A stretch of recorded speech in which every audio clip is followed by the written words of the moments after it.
Bonjour, pessoal! Tudo bem com vocês? Ei. Gustavo já dormiu. Gente, estamos aqui para falar do nosso planejamento.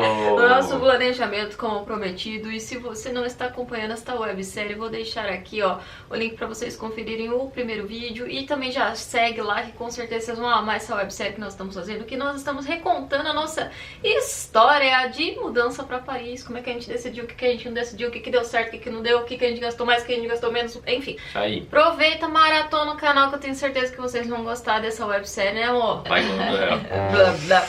E a gente falou no nosso vídeo anterior que a primeira coisa que a gente pensou no nosso planejamento foi o quê, Gu? Foi, estamos mudando para um país, não sabemos falar a língua dele. Não sabemos falar a língua, gente. Ao contrário, talvez, de algumas pessoas que tiveram experiência de mudança de país e não se preocuparam muito na primeira, assim, de cara, né? Na primeira coisa da decisão. Sobre a língua, a gente se preocupou muito, porque esse negócio de mudar, né? Você tem que saber como que você pede as coisas, como é que você vai na farmácia, como é que você compra uma beterraba, uma berinjela, não sei, né? A gente precisa descobrir o nome das coisas. Então, a primeira coisa que a gente se preocupou nesse momento do planejamento foi as nossas aulas de francês, né? Estávamos no momento que a gente não tinha lá muita coisa do planejamento, mas a gente já estava preocupado, era com o francês. Então a gente fez o quê, Gu? Você sabia falar bonjour?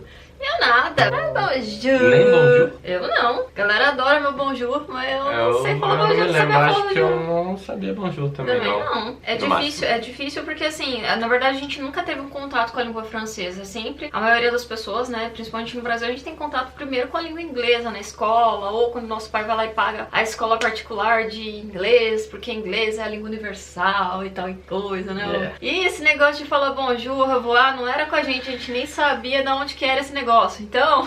Daí, não tinha muitas escolas que dá aula de francês. Fui procurar, a gente morava ali na região de Campinas e tal. Achei a Aliança Francesa, que é a única, e não tinha mais escola. Daí eu falei, vamos ver se tem, acho um particular aí. Procurei lá. Aula particular de francês em Campinas. Daí, achei o site lá, nem me lembro mais qual é o site. Achamos nossa querida Júlia. Júlia, beijo! A gente ama a Júlia, uma pessoa querida. Tava lá, dava aula de francês, não sei o que e tal. É o que tem, né? Então vamos tentar. Daí a gente foi marcamos o primeiro encontro, né? Sim, ela escutou toda a nossa demanda, tudo. O legal da Júlia é que ela morou em Paris, ela morou aqui na Europa, né? Ela saiu da Itália, veio pra Paris, aí ela foi pro Brasil e enfim, ela tem bastante conhecimento nesse aspecto aí de mudança de país. Foi bem interessante pra gente também. Foi, então a gente acabou decidindo fazer com ela, não só pelo conhecimento dela de francês, exato, mas que ela dava uma aula colocando um pouco ali da cultura, um pouco pra gente conhecer o que ia ser a nossa vida. Sim, exato. Então nós começamos aí a fazer, acho que era uma vez por semana, né, amor? Era uma vez por semana, ou duas, não lembro. Eu acho que porque quando a gente chegou, no primeiro dia que a gente fez a entrevista com ela, a gente falou da nossa pretensão de vinda pra morar no país, né, na França. E a gente colocou aí que a gente queria chegar com nível pelo menos intermediário, eu acho que a gente falou pra ela. E ela falou...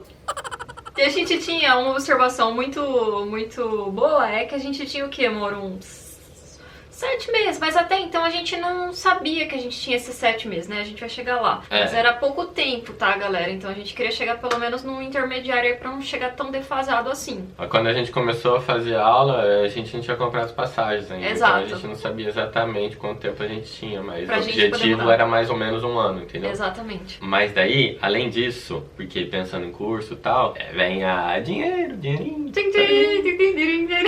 Aí eu, como pessoa de exata, cuidei assim de fazer o planejamento financeiro. E daí o que eu fiz? Fiz um planejamento de dinheiro a gente vai gastar antes de viajar e o que a gente vai gastar durante os 3 primeiros meses lá na França. Por que 3 primeiros meses? Porque 3 meses é o que você pode ficar na França como turista legalmente. Eu, no caso, isso não importava, porque eu tinha passaporte italiano, mas a Camila, mesmo sendo casada comigo, vamos contar um pouco mais da parte de casamento, mas mesmo sendo casada comigo, ela não pode pedir, casou, agora eu quero minha cidadania italiana também. Tudo depende de um tempo, corre papel e tudo, né? Então, ela era turista brasileira durante 3 meses. Mas a gente já volta nesse assunto.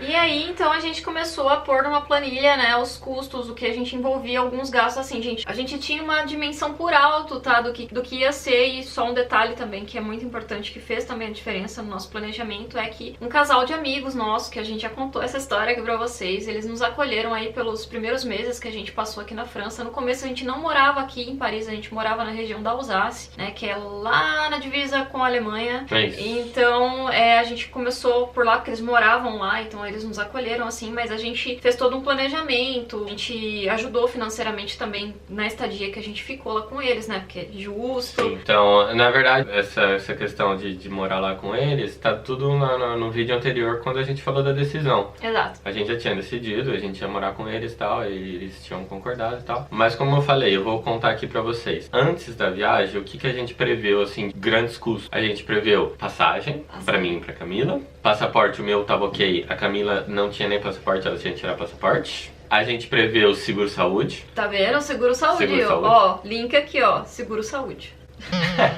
E o curso de francês. E o curso de francês. E também um pequeno extra ali, porque a gente se casando, eu ia traduzir a nossa certidão de casamento e mandar pra Itália pra ficar tudo certinho. Todos esses custos naquela época deram pra mim e mais pra Camila cerca de 15 mil reais. Isso é pra Bastante. poder sair do Brasil. Não tô falando dos custos lá depois, chegando na França. Entendeu? A gente tá no planejamento, gente. Lembrando no planejamento mesmo. Hoje, eu posso afirmar que o custo tá maior em reais. Porque, por exemplo, a passagem, seguro, viagem, tudo é em dólar. Naquela época, em 2016, a cotação tava boa, entre aspas, em relação a hoje. Né? Exato. Pode cotar aí no mínimo 20 mil reais se você tá em um casal que nem a gente, pra se preparar. Exato, pra começar a falar da coisa toda, entendeu, gente? Porque parece simples, mas quando envolve um planejamento, envolve aí da gente colocar na ponta do lápis, pra gente poder ter uma dimensão de como vai ser, porque não, gente, não é fácil esse negócio de, vou mudar de país, principalmente quem veio sem emprego. No caso do Gustavo e eu viemos sem emprego, então a gente, né, não tinha assim, não, a gente vai contar com 500 euros por mês, daquele não, a gente veio com o que a gente tinha ali na mala, né, do que a gente podia colocar, se bancar, então, foi bem arriscado, né? Se pensar nesse sentido é bem arriscado, porque... E aí, se a gente não conseguisse emprego, e aí, né? Tem tudo isso. E como eu falei, daí fiz um outro planejamento, só pra fechar essa parte números financeiros. Números. Beleza, vamos ver quanto a gente precisa de dinheiro pra viver 3 meses. Então, daí eu contei nisso comida, transporte, celular e um custo extra aí, vai, porque sempre, quero comer num lugar fora e tal. Vamos dar uma volta. Uma coisinha só, hein? Só uma coisinha. Mas assim, bem apertado, tá, galera? Era uma coisa apertada mesmo, não era assim. Isso deu 680 euros por mês. Ou seja, isso tava dando cerca de 2 mil euros para 3 meses. Sendo que, como a Camila falou, nossos amigos moravam fora de Paris. Isso é pra fora de Paris, gente. Sim, e o custo em Paris é muito mais alto. Então, se você já vier com a intenção de ficar em Paris, já pode dobrar essa conta. E dá pra... morando com nossos amigos. Eu também cheguei a fazer uma simulação, colocando daí aluguel, taxas de casa, box de internet, seguro de casa e mais algumas coisinhas. Fiz uma simulação pra ver se a gente não tivesse morando com nossos amigos, mas mesmo assim morando fora de Paris, e deu cerca de 3.500 euros para esses 3 meses. Se você ficou curioso para custos quando a gente tá morando aqui em Paris, a gente ainda vai falar disso. Não continua acompanhando a série aí. A gente vai falar de todos os custos bonitinho, quanto a gente paga hoje aqui, como foi a mudança aqui para Paris e tal. Nos próximos vídeos vai ter isso. Mas só uma curiosidade, mais ou menos um aluguel de um apartamento para 2 pessoas, sei lá, uns 40 metros quadrados, 50 metros quadrados, fora de Paris, vocês conseguem por uns 500, 600, 700 euros. Vai, uns 600 euros dá pra conseguir. Só aluguel, tá, galera? E assim, já é um preço assim, né, em cima, porque dependendo, por exemplo, da cidade que você escolhe morar, aumenta, mesmo sendo o mesmo metro quadrado, mas porque, depende, às vezes, se você quer ficar do lado da estação de trem, isso também aumenta bastante, né? Então, às vezes, morar naquela região é um preço melhor, mas se você você opta por ficar numa casa, no estúdio, que seja, do lado da estação de trem, aí aumenta. Então, é que nem no Brasil. Como eu disse, esse preço dá pra você achar, é um dos melhores preços. Mas ó, o máximo do preço, aí você pode sonhar que pode subir quando você quiser. O céu é o limite, né, galera? Então, assim, depende muito, né, da questão da comodidade e do que vocês procuram aí também. Chega de número agora, vamos terminar aqui. Como que foi o curso de francês? Como a gente falou, a gente não sabia por quanto tempo a gente faria aí o curso de francês, então a gente chutou aí até um ano, né, concluir o nível intermediário. Então a Júlia acolheu a nossa demanda, tentou aí trabalhar o máximo que a gente queria trabalhar, e foi muito bom até, porque a gente, assim, de fato concluiu até a gente, de fato não, né? A gente concluiu... Não chegamos nem no intermediário. O fato é que a gente não chegou no intermediário. Concluímos metade do básico, que metade do básico. É o A1. Que é o A1, é. No sistema aí europeu que existe A1, A2, B, C. Concluímos o A1, que é saber falar... Bonjour! Umas palavrinhas aí, entendeu? Umas frasezinhas aí. Gente, tá assim, por dentro da língua. Só. A verdade é que a gente, quando a gente estuda no Brasil e a gente chega no país, de fato, a língua parece que a gente estudou outra coisa, entendeu? Por quê? Porque eles falam muito rápido, tá, galera? Então até tem um vídeo, sobe card, por favor. Tem um vídeo aqui eu ensinando algumas frases em francês e vocês até comentaram, né? Teve alguns comentários no vídeo, eu não consegui me virar em Paris porque eles falam muito rápido e tal. Realmente é diferente quando a gente estuda aquela coisa de 30 minutos estudei francês e depois o resto do dia eu tô falando português. Não vai encaixar na cabeça. Mas foi isso que aconteceu, a gente chegou até o meio do nível A1 e chegamos com o nosso bonjour. E teve um detalhe importante, porque quando a gente tava estudando francês, a gente também tava no processo de casamento. Que aí a gente falou, bom, então a gente vai casar e vamos mudar, beleza. Então aí a gente comprou passagem, né? Então a gente noivou. Eu comprei a passagem e a Camila não sabia o dia, porque eu fiz uma surpresa no noivado com a passagem. Que foi em dezembro, final de dezembro, metade de dezembro mais ou menos a gente ficou noivo, e no dia do noivado o Gustavo trouxe a passagem, né, ele me presenteou ali. Presenteou. Comprei pra agosto. Por que agosto? Porque tava mais barato. Porque tava mais barato. Simplesmente a gente não tinha data. Então eu peguei ali no ano inteiro. O que tava mais barato no ano inteiro? Agosto. Calhou. Olha, fica a dica. Que foi um ótimo mês pra se mudar, porque pleno verão você não vai já logo enfrentar um inverno que você não tá acostumado no Brasil. Então foi bom vir em agosto. Aí a gente vai entrar na questão da documentação também, né, Gu? Que tem a ver com depois que a gente ficou noivo, a gente ia aí, vamos casar quando, né? A gente começou a pensar no casamento civil, religioso.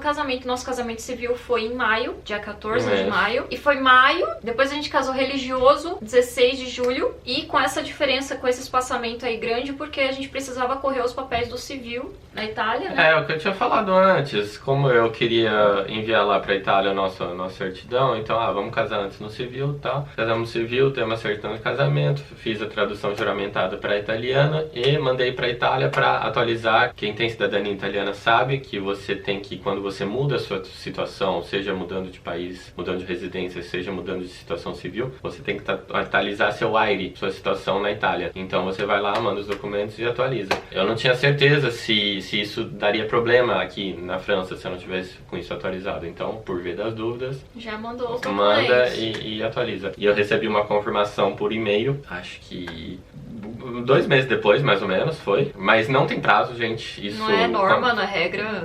Mandar coisa lá pra Itália, mexer consulado... com consulado não é regra que sem todo prazo. mundo... Pode ser rápido, pode demorar meses. E daí chegou um e-mail lá falando, sua nova situação agora, casado com a senhora Camila Serra Ferreira Vanesserra. E tal, e a gente ficou super feliz, que da hora, que bacana e tudo mais. Quero fazer uma pergunta pra você que não estava prevista. Meu Deus do céu!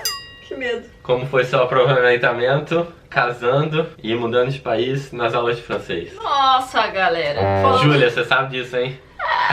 Não, eu tenho até um vídeo, inclusive tá bem antigo aqui no canal, é um dos primeiros vídeos aqui do canal, que eu contei a questão do nosso casamento, como foi o nosso casamento. Foi emocionante, né? Porque assim, não basta só mudar e casar e decidir casar, né? O nosso casamento foi bem assim, cheio de acontecimentos. Então, enquanto quem sonha casar, mulheres que estão aqui me assistindo, a gente sabe quanto que a gente fica louca, com os cabelos né, doido na cabeça. Por quê? Porque é muita coisa, é convidado, onde que vai ser pra receber os convidados, quem que vai fazer a cerimônia, e a flor que vai usar, e o vestido que vai usar. Então, assim, era muita coisa pra ver, pra decidir. Gente, pra curtir também, né? Porque a gente tá falando de tudo isso, mas assim, era nossa vontade também fazer sim, tudo isso, lógico. tá? Então, parece que a gente fez tudo assim, né? Pau, pedra, pedra. E não, a gente tava vivendo um momento importante da nossa vida, a gente queria muito, né? Então, assim, foi muito emocionante pra nós também todo esse processo. E tem que ser, né? No caso, quem aí tá fazendo isso também, tem que ser vivido esse momento. Mas é um momento que a gente sabe que envolve muitas questões e muito planejamento também de casamento e tudo. Então, eu não consegui, gente, eu não consegui estudar. O Gustavo ainda, né,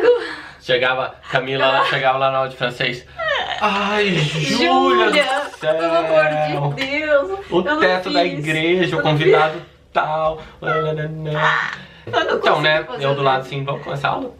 Eu não consegui fazer tal coisa, Júlia, porque você não sabe o que aconteceu na minha... Nossa, que terça-feira choveu e papapá, porque aconteceu um problema lá na igreja, ficou sem teto, enfim. Mas falando do casamento, eu falei do dinheiro que a gente precisou pra antes de mudar e depois pros primeiros 3 meses. Antes de mudar, esse dinheiro a gente tinha nossas economias e deu, mas depois de mudar a gente já não tinha. Então o que a gente fez daí com o casamento? A gente falou pros convidados, olha, não podemos levar uma geladeira, uma TV, nada. Home theater. Não podemos levar o ar-condicionado. Então a gente criou um negócio numa plataforma que eu nem sei se existe, nem lembro o nome. Nossa, é verdade. Mas deve existir umas plataformas similares hoje em dia. Sim. Que você coloca os presentes reais, só que a pessoa dá o dinheiro. Então é presente fictícios, assim, representantes do presente. E a pessoa dá os dinheiro. E daí com esse dinheiro aí do casamento, foi o dinheiro aí contado, até deu um pouco a mais. Pelo que eu me lembro, deu um pouco a mais pra esses primeiros 3 meses. As pessoas, elas imagina, né? Todo mundo pensava, que doideira, esses dois aí sem presente nenhum, né? Como é que eles vão mudar sem nada e tal. E aí tem tudo Por isso que a gente tá falando, né? Acompanha esse próximo vídeo, que é da nossa vida mesmo aqui. Quando a gente iniciou, o que a gente fez, né? Como que a gente comprou as coisas. Porque foi outra história, né? Quando a gente chegou aqui pra comprar as coisas também. Teve muitas aventuras. A gente teve toda essa preocupação aí de, poxa, é legal, né? Se a gente puder fazer também pra nos ajudar no sentido financeiro. E a gente eu lembro até hoje que a gente na plataforma a gente colocou o nosso seguro viagem, né? No sentido de nos ajudar com relação a isso. Representando, assim, tal. E as pessoas se engajaram com a causa também, foi bem legal. E a gente conseguiu um dinheirinho aí a mais também pra gente poder vir. Mas mesmo assim, teve convidados, assim, que quiseram dar uns presentes grandes pra gente. Tipo esse porta-retrato aqui, assim, ó. Michele, minha amiga. Pra gente enfiar na bolsa. Deu na mala. Deu na mala, mas mas tudo bem, ficou bonito, ó, tá na nossa porta. Tá fazendo um enfeite ali, bem bonito. Mas eu amo esse quadro, obrigada, Mi. Amamos. A gente não trouxe nada de presente, tá, gente? Não deu pra trazer, não tem como, né? Porque você já tá trazendo a mala com várias coisas, ainda ficou coisa pra trás minha, né? Mulher, sabe como né? Tem um armário de sapato. Primeira vez que a gente veio, eu deixei metade das minhas coisas lá porque não coube, então... Acho que a última coisa, assim, que a gente planejou, entre aspas, eu já tentei começar a procurar um emprego de lá. Porque eu tinha meu amigo que trabalhava na área de engenharia aqui, né? Não na mesma área minha, mas ele me passou uns sites pra mim pra eu começar a procurar, né? Daí eu comecei a procurar, tal, mandar meu currículo, tal. Como vocês já sabem, meu nível de francês era tipo básico menos. Básico menos. Meu amigo ajudou a traduzir o currículo, claro. Tive uma experiência lá no Brasil, de fazer uma entrevista por telefone de uma pessoa que me ligou aqui eu acho que foi uma empresa aqui de Paris. Meu.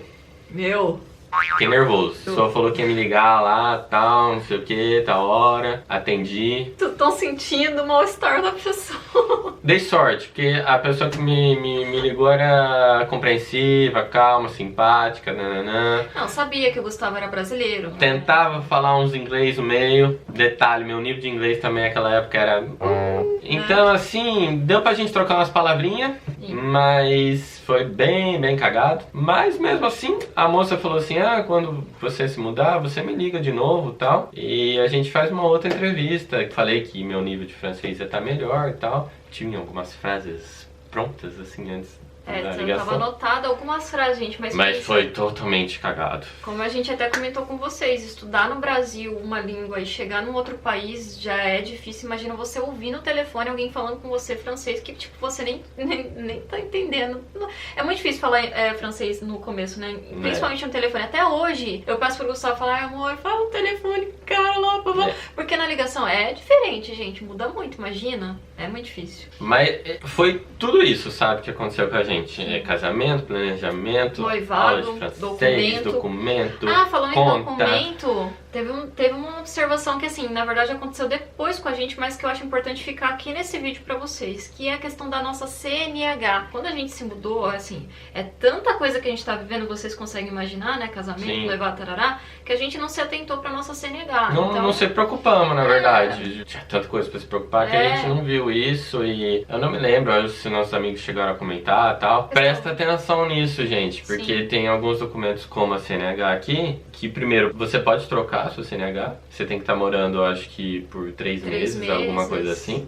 Segunda coisa, é diferente se você for cidadão europeu e se você não for cidadão europeu, as regras são diferentes. Pra Camila, por exemplo, eu acho que pra mim também, ela tinha 1 ano pra trocar isso daí. E a gente foi ver isso depois de 1 ano. Na verdade, quase dando 1 ano, só que a carteira dela tava vencida. E daí não dava pra trocar a carteira vencida. Tinha que ir no Brasil renovar. Porque no começo, gente, você chega com tanta preocupação de mudar, de alugar casa, de se virar, de falar francês, de se adaptar e tal, que acaba que a CNH você nem sabe? Você vai atrás da CNH quando você, putz, era bom ter na carteira daqui, você começa a pensar na CNH de fato. E aí eu já tava com a minha carta pra vencer. E aí eu fui mexer com a papelada e tal, só que aí quando eu fui mexer já tinha vencido a carta, já tinha dado prazo, eu não sei o que aconteceu, o BO que foi, né, Gu? Mas é que eu perdi o prazo da minha carta, fazer a mudança da carta, então, por exemplo, agora, nesse exato momento, eu preciso entrar numa autoescola novamente aqui em Paris pra tirar a carta. Minha carta de novo. Então, assim, é uma coisa que eu acho importante colocar isso aqui pra vocês na parte de planejamento, porque eu sei que muitas pessoas estão acompanhando no sentido de mudar mesmo, então prestem atenção com relação à CNH, tá? Porque quando você estiver aqui é difícil pro Brasil e mexer com documentação e depois perde prazo, enfim. Então, não se esqueça de verificar todos os documentos que vocês vão precisar ter aqui no Brasil. É uma coisa que a gente não fez, eu acho que a gente tá um pouco acomodado com o fato que a gente ia estar com os nossos amigos, que tinham francês lá, que a gente viu isso lá depois, não sei o quê. Mas era bom a gente ter feito, né? Era bom. E acontece. São coisas que só quem vive pode falar depois, né? Porque enquanto a gente não tava vivendo isso ou não viveu, não fazia muito sentido. E aí teve a questão das roupas, né, Gu? Porque quando a gente tava mudando, já era calor. A gente sabia que era calor e que a gente ia pegar inverno, agosto, setembro, outubro, novembro, dezembro já começa a esfriar mesmo, né? Setembro, outubro é outono, então dezembro vem o friozão, né? Friar camelo. Então aí a gente decidiu deixar pra comprar as roupas mesmo. Aqui, né? Então a gente trouxe as nossas roupas do Brasil pra cá. Então isso tem a ver aí com o nosso próximo vídeo também que a gente vai contar pra vocês. E aí dia 13 de agosto nós decidimos embarcar e vir nesta aventura. Embarcamos. E assim, gente, muito Primeiro voo internacional da Camila. Primeiro voo, 14 Primeiro voo, assim, Primeiro qualquer... voo da vida, tá, gente? Eu não tinha viajado pra Curitiba, pra qualquer canto, não. Vamos pra Paris, primeiro voo. Pra Paris, coisa chata. Vamos pra Paris. Então eu peguei, o Gustavo já tinha ido pros Estados Unidos, né? Mas outras vezes. Eu não. Então a gente fez conexão em Portugal ainda e subimos de novo no avião da TAP e viemos também pra Paris, tipo, fora. Foi uma experiência muito boa, muito medo, né? A gente ficou com medo cagaço, porque gente, não... isso tudo que a gente tá falando hoje, a gente tá bem de contar isso, né? De dar até as dicas e falar pra vocês tudo isso que aconteceu, mas quando você tá nesse processo, você tá com muita ansiedade e você não sabe o que esperar, e será que o que a gente fez na planilha é isso mesmo? Será que vai faltar dinheiro? Porque, de novo, relembrando, a gente não tinha emprego, a gente não sabia como a gente ia se manter aqui, como é que ia ser a nossa vida aqui, né? E recém-casado ainda, a gente tinha, a nossa experiência de vida era namorando, e quem já é casado sabe que namoro e casamento muda muito, coisa não é igual. Então, gente, olha, por um outro lado, a gente amadureceu muito como casal. A gente é um casal, assim, muito parceiro, né, amor? Acho que a gente desenvolveu esse lado, assim, de parceria que eu vejo que tem uma diferença, por exemplo, não é falando mal, tá, galera? Não é minimizando a experiência de cada um, mas quando você passa pela experiência de estar casado com uma pessoa que você não tem pai e mãe do lado pra ficar socorrendo ou pra ir lá e chorar as pitangas e tal, você cresce muito rápido com a pessoa. Você tem que crescer, né? Então, assim, foi muito bom nesse sentido, né, amor? E eu acho que tudo que é pra ser também né? Vai dar certo. Então, muito bom. Então, Então foi esse nosso planejamento, as nossas aventuras desse planejamento, claro, contado muito por alto, né? Se vocês quiserem saber mais detalhes ou alguma coisa que não ficou claro, escrevam aqui nos comentários pra mim. Contem aqui também se vocês estão com esse planejamento de mudança de país, que a gente vai adorar saber quem tá aqui assistindo os vídeos querendo mudar de país. A gente pode dar umas dicas aí, vocês perguntam no comentário. Cada caso é um caso, como eu já falei no primeiro vídeo. Esse foi o nosso caso, a gente tinha amigos que acolheram, eu, cidadania europeia, Camila não. Então, cada caso é um caso. O nosso próximo vídeo vai ser sobre a nossa chegada aqui e como foram os primeiros meses da nossa vida aqui em Paris, aqui na França, no caso, e depois Paris, tá? Então acompanhem, deixem like, se inscrevam aqui no canal pra vocês acompanharem, tá bom? Um beijo, fiquem com Deus e até o próximo vídeo. Tchau. Tchau.